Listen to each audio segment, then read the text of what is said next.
I was just about to actually do my review on Raekwon's Emperor's New Clothes album, and then I came across this review from Slant, and they were bashing the album. It made me think, like, am I tripping? I went back and listened to it again. I'm like, nah, I'm not tripping. I'm gonna still do my review, and my review is actually on the way. You'll probably see it sometime later today.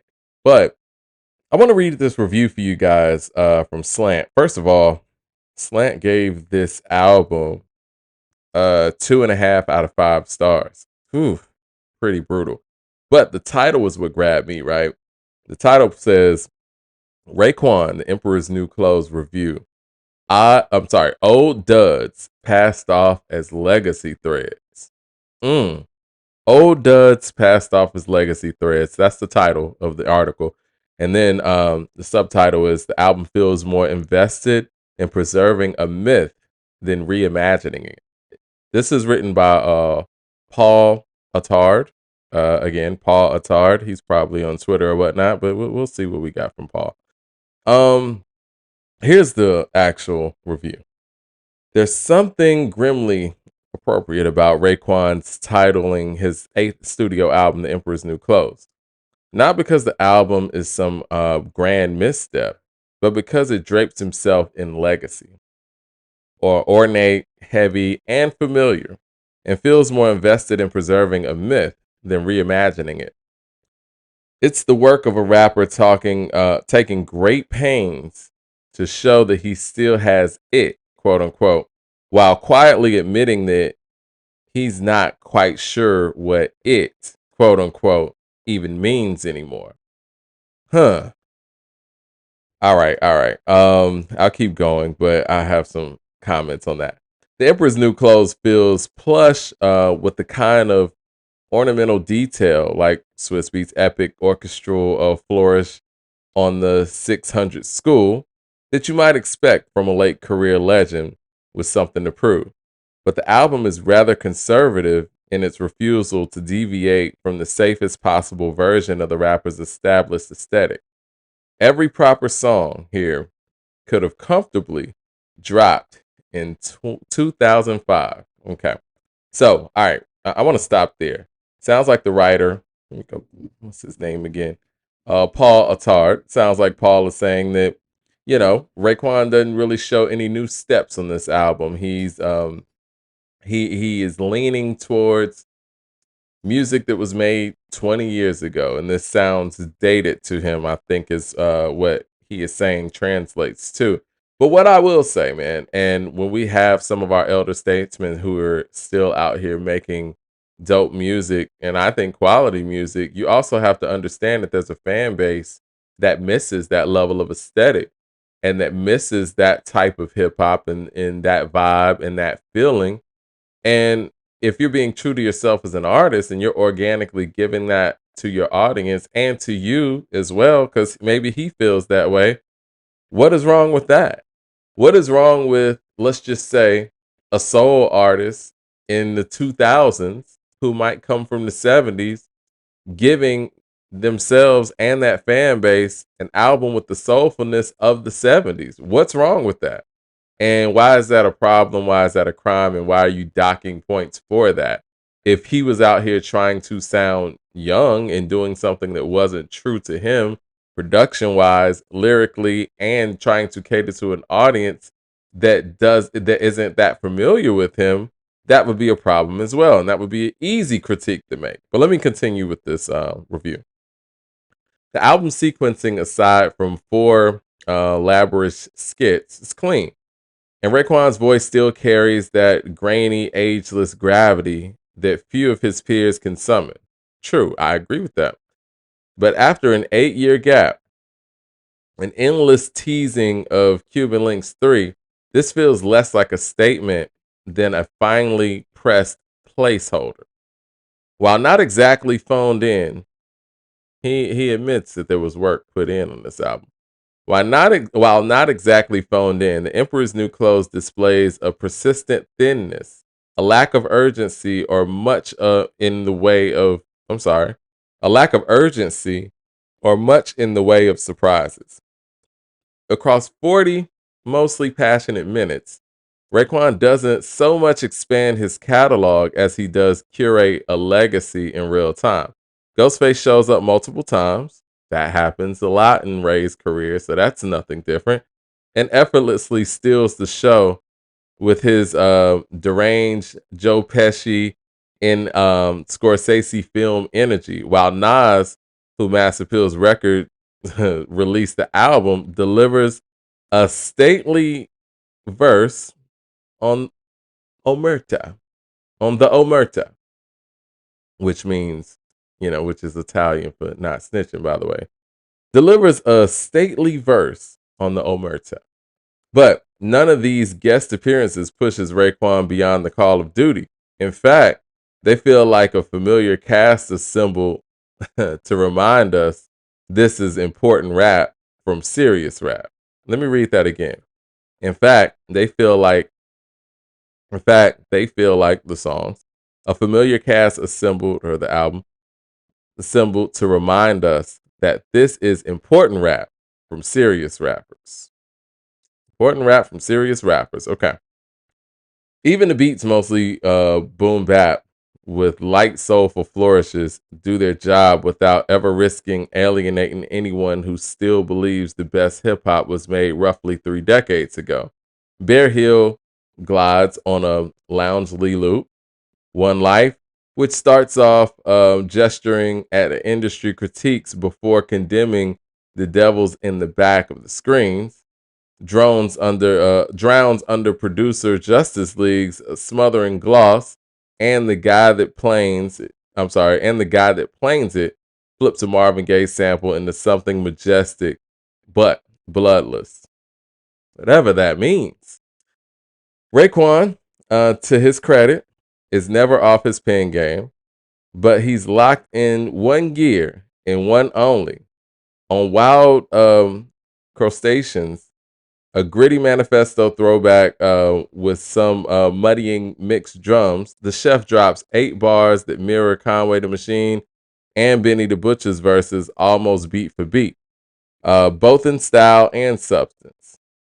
Even West Side Gun, who appears for even briefer spot than his Griselda partners, stays within the same lane. Again, there's no curveball to speak of, just mid-tempo muscle memory dress up in velour. Of course, fans of Only Built for Cuban Links know that Raekwon was never about musical stunts. He's more about coded slang and smoky nostalgia. But that opus had gravity and narrative momentum. Excuse me. It was even a little bit chaotic. The Emperor's New Clothes is solid enough, and it'll certainly look great next to your purple tape box set. But as the title implies, it's not.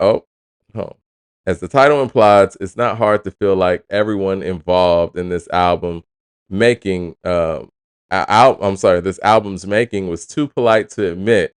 A seasoned statesman just wanted to stitch together old duds and hope that they would still flatter. Let me read that last sentence again.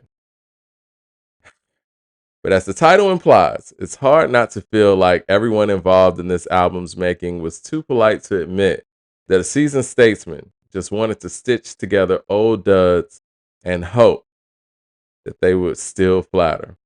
Giving it a star, 2.5 stars out of 5. And again, the author here of this review is Paul Attard from Slant magazine. Now, this is such a double-edged sword. First of all, Raekwon's being true to himself and who he is as an artist on this album. I don't think that we expect Ray to go out there and I don't want to say recreate, the wheel, because I think Ray continuously elevates. But we expect just quality material from Ray. I didn't expect him to do collaborations with people that, we've never seen him collab with. We want to see these collabs. And if he didn't do these collabs in the way that he did, people would be like, yo, where's Ghost on this album? Where's Nas on this album? I think he gave the people what they wanted. I feel like he gave himself as an artist what he wanted to hear. And that's the thing too, man. especially when you talk about critics. Artists are people too. Artists are fans of the music as well. Ray knows what he does well, and he probably enjoys some of those things that he does well. And he wanted to make an album that he felt. And in turn, when he made an album that he felt, he made an album that his fan base was going to rock with. And I would venture to say the person who wrote this article is not a Raekwon fan.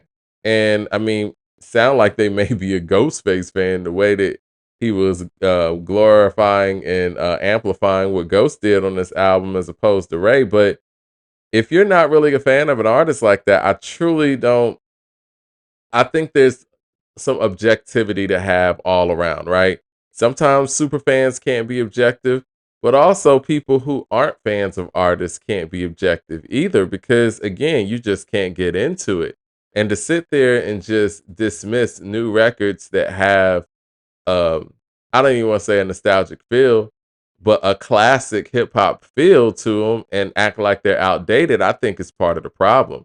It's part of the problem of why certain people won't allow our elder statesmen to jump in the booth and do what they do best and feel comfortable doing it because people are going to sit here and call you old. And it also undermines the classic nature of some of our best hip hop that was ever made to make it sound like this stuff is no longer viable. There's no way to say that the classic material that was made from Wu Tang, Raekwon, and all these guys isn't still viable today. You could put on the purple tape today, and again, maybe I'm a little bit biased here because I grew up in that era, but you could put on the purple tape today and still jam out to it. Maybe some younger people in the audience can vouch for the fact that you may have heard the purple tape for the first time in 2023 or 2024, and you was like, yo, this shit is dope, right? I mean, we see it all the time. We see these videos where it's young people, and I don't know if it's staged or whatever, but young people hearing classic hip hop records um, for the first time and their reaction to them. I think that to sit here and act like, Raekwon, who came up in the 90s, made some of the hardest hip hop music we'll ever hear in the 90s, going back and giving you that same feel in 2025 is a problem. I think that right there is a problem. And I think that that mindset needs to change. Yeah, there are certain people who are going to sound like their eras. And if you sound like your era, and it's not the same old beat and you're using, what I'm saying, new people and new production and new producers and new ideas to give you that same feel, I see no problem with that. But yeah, let me know what you guys think about this, man. We're gonna put this man's name on the screen, or not even just his name on the screen. We'll put his face on the screen. I mean, you wrote the article, Paul Attard from Slant magazine. You deserve to get your shine on today. But like I said, I got my review on the way, but I think that reviews like that are so off base, man. You basically dock points from Ray's album for him being old. You know what I'm saying? In your words, because I don't think Ray's old, and I don't think he sounds old. He even in the article, the man sat there and said that the execution was on point. He said that the production was on point. He just said that this album sounds like it could have came out in 2005. And again, for you to sit here and correlate this sound with 2005 lets me know that you weren't around in the 90s for real either. And I think that people who really weren't around for it don't really have enough um to go on to sit there and critique some of our legends in the music that they're making. Give us somebody else who's able to critique these or analyze this music a little bit better, because I mean, you weren't there for it, man. You know what I'm saying? And if you're not going to respect the fact that you weren't there for it, you really ain't got much to say. But yeah, hit like and subscribe, man, and y'all be on the lookout for the review I'm about to put out on Ray, man. It's going to be an official review. We'll give it a score. I think the album was pretty dope.